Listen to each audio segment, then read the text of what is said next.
So first of all, let's look at the church.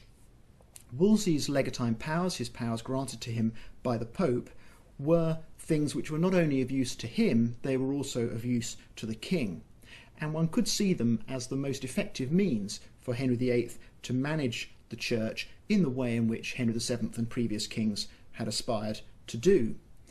That's a management which aims at keeping the church under royal control, but also at offering royal leadership in reforming movements. So Wolsey uses those powers to push reform on the monasteries. He uses those powers to encourage education and the education of the clergy.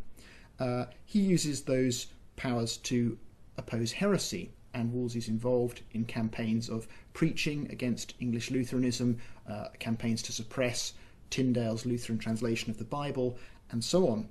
And indeed, Wolsey's involved personally in dealing with a number of young scholars who were attracted to Lutheran ideas and trying to talk them out of it. His powers over the church are also used to regulate the boundaries between the behaviour of churchmen and the English common law, particularly over issues like sanctuary and benefit of clergy, the right of churchmen who committed crimes not to be tried in the ordinary royal courts.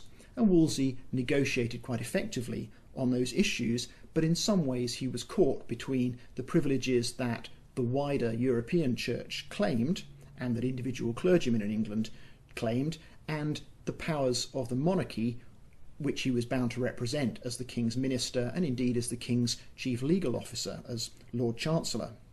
So we can fit Wolsey's power over the church into a long perspective in which the English rulers wanted to keep control over the church. That didn't necessarily mean depriving the Pope of any role in England, but it meant making sure that what happened in the English church suited the English king.